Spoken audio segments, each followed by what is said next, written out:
Thank you very much. Thank you, host. Thank you, audience, that I can be here. My name is Eisenbeg, and I'm honored to tell you a little bit about how to connect to cloud services at the International Space Station. I'm from Airbus, on one of the sites in Friedrichshafen, not far from here, the Lake of Constance. And there, even though most of you know Airbus, they're doing great airplanes, we are focusing there on another part of our business. It is the space business, like telecommunication, like Earth observation, navigation, lots more. And me, personally, I'm working in the area of human spaceflight. And this, what you will see now, is the magnificent view from our users of all our products in space. This is the view from the International Space Station to Earth, orbiting around Earth. And each and every time I see these videos, these pictures there, I would like to be one of our customers, one of our clients using these products. So, the International Space Station. It is quite big. It's the size of a football field. It is, as said, orbiting around Earth with 400 kilometers distance or above sea level. It produces its own electricity, disappears the heat which is produced there due to the electricity and human beings working on the ISS.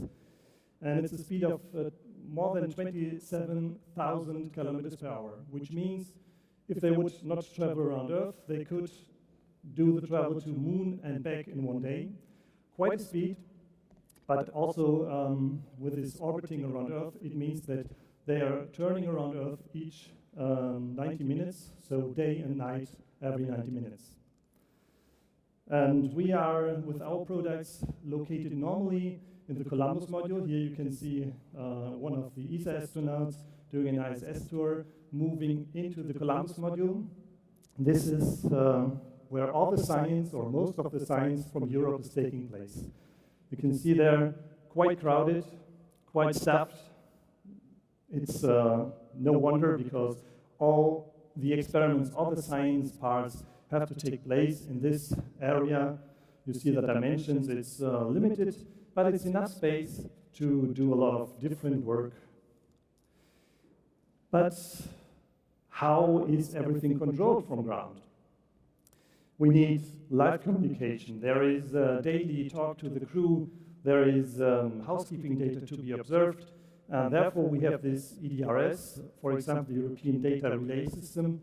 There are geostationary satellites, several of them in orbit, with 37,000 kilometers above sea level, which means they are always pointing towards the same area, towards the same spot on Earth, so turning at the same speed as the Earth is turning.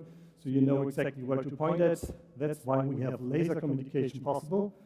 And we, with the ISS, so the ISS is below these geostationary satellites, and ISS is turning with 90 every 90 minutes. So we have also to swap over from one satellite to the other. Nevertheless, it is a very reliable system. We have some turnaround times to take into account, but also quite well data rates from 1 to more than 600 megabits per second. Wow, I am honored to be on stage here at CloudFest. It's a long time ago that I have seen so many people. Same for me, same for me. So now I would like to go for the project CIMON, one of many projects running on the International Space Station. CIMON has a history. We started in 2014 with an internal study at Airbus. Another design, so it evolved over the period of time, and I would like to guide you through a little bit what happened or why also we had this idea for study. Again, a picture of the Columbus module. Crowded, a lot of things there on the one side here, biological lab here, material science lab, which is more of several hundreds of degrees Celsius inside to melt material and see how it goes into a new structure in space without gravity. So a lot of science is taking part there. And the crew time is split in 5-minute slots. So every 5 minutes, it could be that the crew needs to move from one direction, repairing the life support system, to the other section to do some blood analysis and take care of their own health, or doing a very, very expensive and long-run experiment. So we thought it could be quite stressful, and you have a lot in mind because the training is taking part several months before. On the other hand, we've known in 2014 that we are already heading, or with our ideas, we're heading towards Mars. And so it is an unknown effect, so we can only anticipate what will happen to a crew traveling to Mars. And once the Earth is just so small, like another star in the night sky, this will somehow change the feeling about isolation for the crew for sure, and will have an impact on the social behavior. And as well, the groupthink effect for such a crew is already, well, quite known, but will also increase in this situation. So we were sure that we need something to be prepared, and now it's the time to prepare. At that point in time, we called it Spaceball, the idea, and we had 3 main objectives. So one is we need a crew assistant who is able to detect or to analyze the human's feeling, the mood, and the person as such, and to be personalized to the crew members on board such a mission. And as a second point, as all of these missions are quite complex, a mission assistant would be for sure of great use. So to predict hazards, to have anomaly detection. As you know, with this technical things around you, you have to rely on this, and you have to take care of the maintenance. And as a third part, we needed an interaction, a social interaction. So we had it we have the idea that kind of mentor is needed in this situation. And so we have social interaction as an important thing, detect and reduce stress. All in all, we thought of a free flyer, spherical, so that's why we came up with the name Spaceball. And yeah, at that point in time, not really much budget for this idea. Nevertheless, we had the means to have a very simple video showing the idea. And yeah, just let you see this. This is what we had in mind at that point in time. Hello, What could be done, or what could visualize our idea. And this was one of our things we've used to pitch it at various space agencies. Busy day. Styrofoam ball, more or less funny video, but it was enough to visualize the idea and to pitch it. And at the end, I am the first AI assistant in space. we reached the goal. DLR, the German space agency, contracted us, and we gathered a team of about 50 persons around us. We teamed up with IBM for the speech and text, or speech to text, text to speech and assistance functionality with the ground station. And so we started 2015 with this funny breadboard. We started in August 2016 with the kickoff. We immediately made a Mark I to see how everything could fit together. We did the elegant breadboard, so flight-like design, and then finally the protoflight model, which is now in space. And all in all, we had not more than 20 months, which is quite extraordinary, as normally we use for such a project 5, 6, 7 years. But in this project we didn't have the time. We had the requirement to meet the next German ESA astronaut, Alexander Gerst.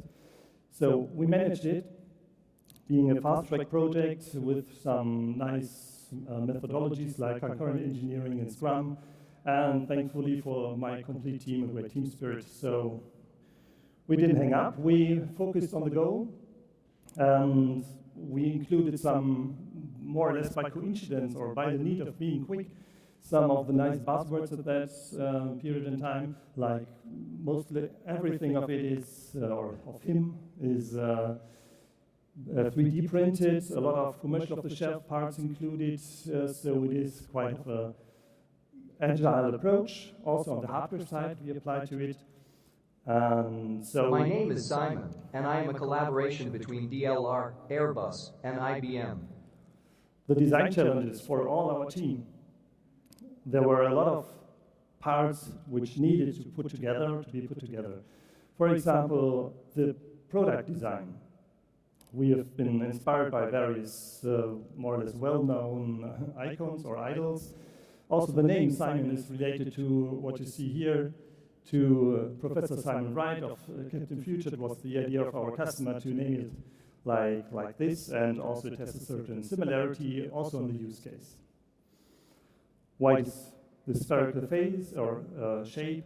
This is because in the ISS you have a lot of air going through it. You need air circulation because of the weightlessness. You don't have the warm air coming up, or the CO2 you're breathing is staying where it is, so you need a lot of air or air circulation. For that reason, we decided to have it in a round circle, and also the shape was a design driver. We tried to have enough space to be able to put a complete face to it. Here also, we can have later on, you can also pass by, I will have this with me, so you can see also the details if you're more interested in what the design is like in detail. I get often the question, how is Simon flying on the ISS? It is at the end quite simple. You can see here small holes, grids. There are small fans inside which are pushing and pulling the air. So it's just like a quadrocopter, could say. But how to test this on ground with gravity? This item here will for sure not fly. It is too heavy weight. And so here, the only way is we had simulation and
This is only one of many persons who created me.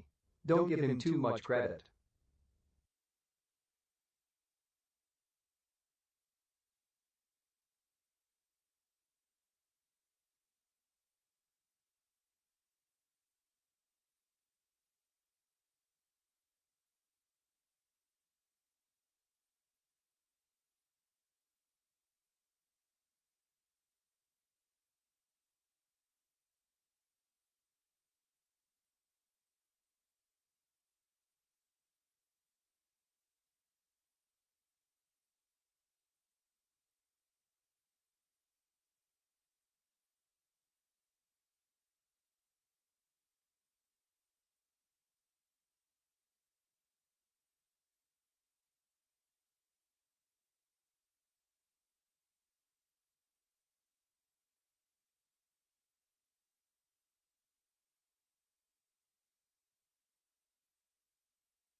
body movement and other features, they are located either in the cloud or on the ground station or inside CIMON. So it's quite a hybrid approach. And unfortunately, at least in 2018, there was not enough computational power or means to put the cloud services onto the International Space Station. For that reason, we had to rely on this EDRS system, as said earlier, with a turnaround time of 800 milliseconds by itself. At the very beginning, it was quite, we were unhappy for sure for the results we had. So we've taken the time from speaking to CIMON, going through the network with 0.4 seconds down, then processing, then again 0.4 seconds up. And in the first attempt, we ended up with 4 to 8 seconds. So if you try to make a conversation with somebody who is waiting 4 to 8 seconds for a response, I think this conversation will stop after 10 seconds. So we worked on that. We did some optimization, consolidator, orchestrating on the cloud services, the API calls, orchestrator on the ground station, to organize or orchestrate the robotic operating system activities.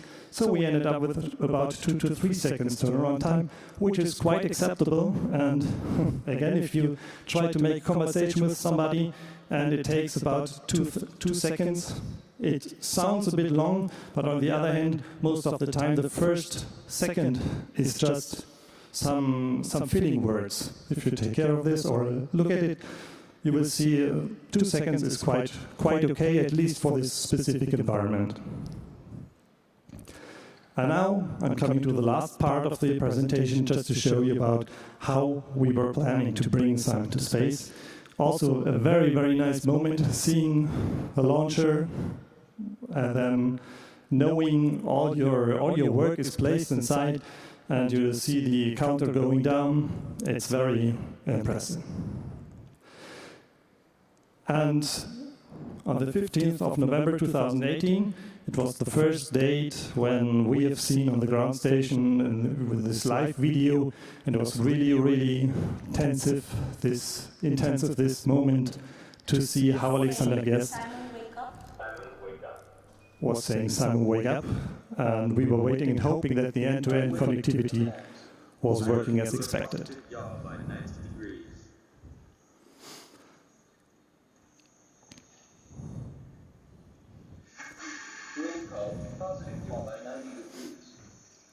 And here another moment of joy for us. It was really working as expected.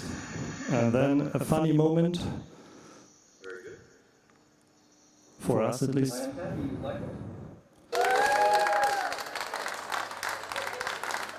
Even though Alexander Guest was not speaking to CIMON with saying very good, he answered, and at the end our customers were very, very happy, and that makes me as well happy. Another moment of intelligent behavior is here shown.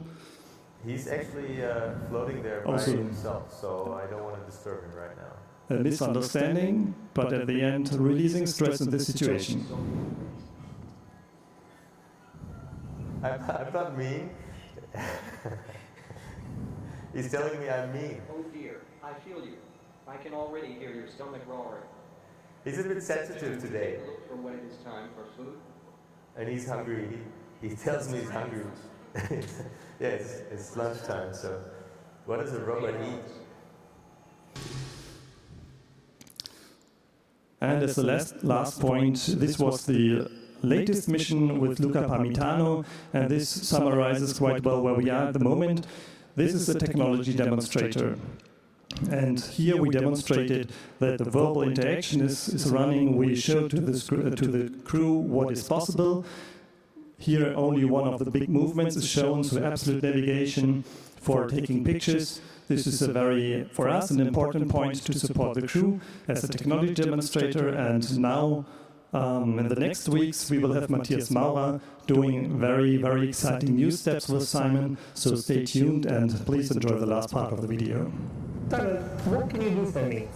We can do skill training with the Rubik's Cube, or do some other cognitive training by playing games. I can assist you with instructions for the experiments and act as a mobile camera. Simon, move to Biolab. Wilco, moving to the Biolab.